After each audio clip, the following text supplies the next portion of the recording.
¿Sí? Perfecto. Bueno, vamos a analizar los supuestos entonces. Estos tres supuestos en realidad parecen un trabalengua, ¿no? Los tres casos que vamos a analizar se tratan de rescisión, resolución y revocación. Digo parecen un trabalengua porque suenan muy parecidos, son parecidos y tienen casi todos los efectos iguales, salvo alguna pequeña particularidad que los diferencia. ¿Qué es lo importante de esto? Por más que la gente los use en forma indistinta, por más que hasta aparezca algún fallo y algún libro que mezcle la rescisión con la resolución, es que ustedes van a ser abogados y ustedes necesitan darle a cada herramienta jurídica su ubicación precisa. ¿Se entiende?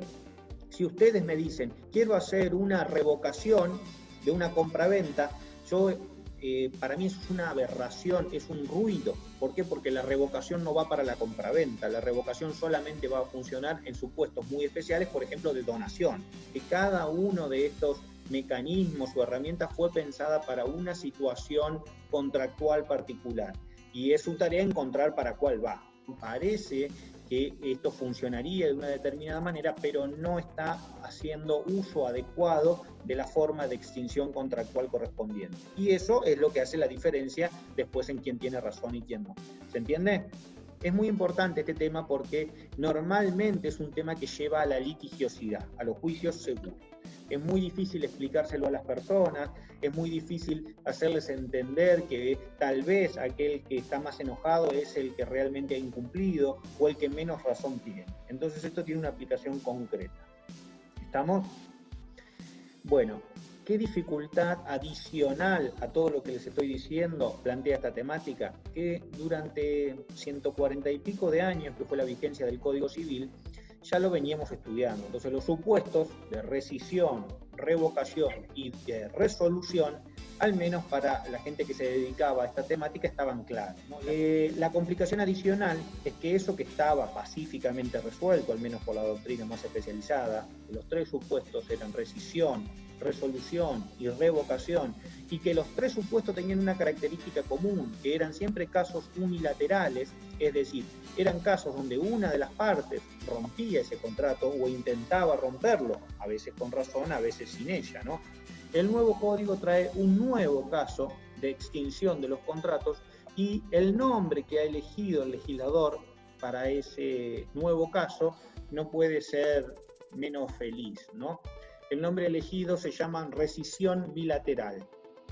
Entonces, hoy para ustedes el tema de extinción de los contratos o de formas de extinción de los contratos, en realidad en vez de ser 3 son 4. Y si antes era un trabalengua, ahora corresponde decir que tenemos en el derecho argentino la rescisión bilateral, la rescisión unilateral, la revocación y la resolución. Es muy fácil escuchar, o es común escuchar que la gente dice, estoy haciendo una rescisión de mi contrato. El tema es que no podía hacer una rescisión de su contrato. ¿Por qué? Porque la rescisión no iba al tipo de contrato que ella tenía. Por ejemplo, una compraventa en cuotas, ¿no? Pensemos en los casos de autoplanes, la gente que compra los planes de ahorro y los casos de automotores. Ustedes imaginen el caso que quieran, ¿no? Entonces, frente a ese caso, la gente dice, y yo ya ahora pagué 30 cuotas, quiero dejar de pagar porque se me fue mucho, voy a rescindir. Y está claro que no podía rescindir. A lo máximo lo que podía llegar a ser era un caso de resolución.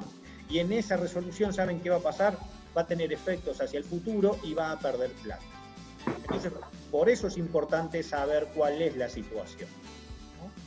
Por ejemplo, analizamos casos de pacto comisorio, ¿no? Tenían que entregar cierta mercadería y la persona no me paga el dinero que había acordado en la fecha acordada. Entonces el proveedor tiene el derecho a no enviar la mercadería y a insistir en el supuesto del 1203, 1204 y siguientes si va a aplicar el pacto comisorio. Es decir, que es a otorgarle 15 días más para que le paguen o retener la mercadería. Este supuesto, que es válido para la compraventa o casos de contratos que tengan en una bilateralidad o una onerosidad o prestaciones recíprocas, como dice el código, es totalmente inaplicable para los contratos que calificamos como gratuitos. Imagínense el comodato, ¿no? Imagínense un supuesto de mutuo gratuito o imagínense un supuesto de donación. alguien me dijo que me iba a donar algo y después me da la mitad y la otra mitad no me la dona. Me iba a donar 20 caballos y me dona 10 caballos. ¿Puedo iniciar un juicio para reclamar los 10 caballos que me había prometido? Porque me prometió 20 y solo me dio 10. ¿Se entiende? No tengo ninguna acción dentro de ese supuesto. Pero si fuera una compraventa con prestaciones recíprocas, por supuesto que voy a tener la acción. Y ahí empezamos a avanzar sobre cuál es el mecanismo que corresponde a esa situación problemática. ¿Qué ha pasado si lo miramos en una situación de vínculo? La persona tal vez se arrepintió o una de las partes cambió su opinión. En un supuesto de compraventa quería venderles y después no puede venderle o no quiere venderles, ahí veremos cuál es la diferencia, cuál es la situación, y en otro supuesto quería donarle y después ya le donó una parte y no quiere donarle más. Lo que hay en todos los casos es un cambio de circunstancias, que es su tarea como abogado analizar qué situación particular se da en cada caso.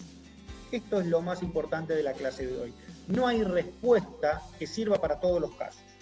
Yo sé que cuando uno es estudiante quiere certeza, quiere respuesta, quiere anotar y quiere, si se le pregunta, poder responder y decir, esta era la respuesta correcta. La respuesta correcta es correcta en el tiempo y lugar y para el caso en el cual se está planteando. En un caso que tiene alguna variante o alguna variable que es diferente, seguramente habrá que repensar y hacer otra vez el análisis para entender si este supuesto es un caso de rescisión unilateral, de revocación o de resolución. ¿Se entiende? Yo les voy a dejar, o después los chicos les van a subir un cuadro con algunas características y en una forma visual van a encontrar pequeños mecanismos para diferenciar o saber en qué momento utilizar uno u otro.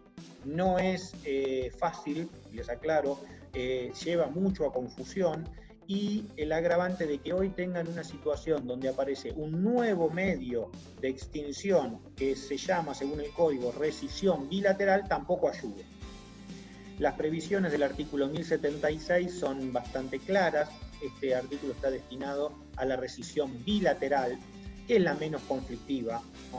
Esta nueva categoría que incorporó el código es muy sencilla en cuanto a su aplicación práctica. Significa que las dos partes en un contrato que han celebrado válidamente se ponen de acuerdo de nuevo para extinguir. Piensen o imaginen, yo quería comprarle, no sé, una bicicleta a Jeremías. Jeremías me pidió 1.000 pesos, le dije que sí, me dio la bicicleta, le pagué 800, me faltaban pagarle 200, no importa, pero en algún momento yo voy y lo llamo y le digo, Jeremías, la bicicleta la verdad que no la voy a usar, no me gusta, y Jeremías me dice, y la verdad que yo la extraño la bicicleta, la verdad que te la iba a pedir de vuelta y acá tengo tu plata. Eso es un caso de rescisión bilateral. Las dos partes querían dar de baja o volver hacia atrás los efectos de ese contrato y no hay ningún problema. Esa situación de alguna manera ya estaba contemplada en Vélez, no era necesario llamarla hoy, desde mi opinión, rescisión bilateral, porque confunde esta situación patológica de las rescisiones, revocaciones y resoluciones que ya eran muy problemáticas. ¿Se entiende?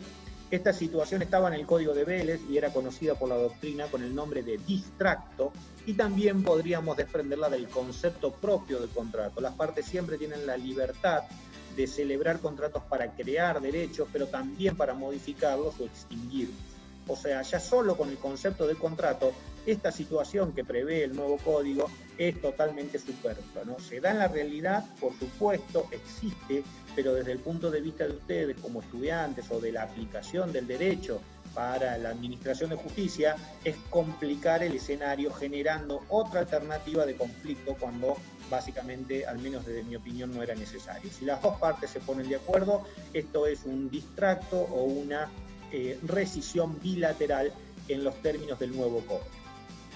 Esto lo ha hecho mucho el nuevo código, ¿no? Y ha traído o va trayendo problemas en la interpretación. Por ejemplo, un tema que todavía no tratamos, pero que ustedes tienen que estudiar, es pacto comisorio. Hoy lo mencioné, ¿no? Y suele pasar que muchos alumnos dicen, no, en el nuevo código, y algún autor también por ahí, no trae el pacto comisorio. El pacto comisorio es una de las instituciones del derecho civil más consolidada. Hay miles y miles de fallos y libros y artículos que hablan del pacto comisorio, sea pacto comisorio expreso o pacto comisorio tácito. Independientemente de todas esas referencias jurisprudenciales, de todo lo que se ha evolucionado en la construcción de este instituto jurídico, El nuevo Código Civil y Comercial es cierto que no menciona la palabra pacto comisorio, y ahí viene el problema. Por eso es tan importante entender las instituciones y no el artículo o el nombre que le dio tal o cual autor. El nuevo código trae el pacto comisorio, pero en vez de usar este nombre, utiliza el nombre de cláusula resolutoria expresa para el pacto comisorio expreso y cláusula resolutoria implícita para el pacto comisorio tácito o implícito. Entonces, es importante que avancen en este análisis, ¿no? Que independientemente de lo que lean por ahí o de lo que escuchen, tengan en cuenta que el análisis que ustedes tienen que hacer es importante. ¿Por qué? Porque ahí está la clave. El código obviamente trae el pacto comisorio porque el pacto comisorio es uno de los supuestos perfectamente identificados con el sistema de resolución. Es un caso de resolución previsto en el 1077. Le han cambiado los nombres, lo han tratado de ayornar, pero eso resulta complicado para quien está en la posición como ustedes, que tiene que estudiarlo. Entonces no saben si se trata de lo mismo o si es de una situación nueva. ¿Se entiende? Si alguien hace una donación y cumple y el donatario recibe la cosa, son las dos partes felices y no hay ningún problema. El problema donde va a ser llamado un abogado o necesitar de la intervención jurídica es cuando esa situación que alguien generó en expectativa después no se cumple. Entonces, ese es el momento donde ustedes tienen que prestar atención. Ese es el momento en el que ustedes o su capacidad de estudio va a ser necesaria. ¿Por qué hacemos todo esto? Si fuera fácil, lo resolveríamos fácil.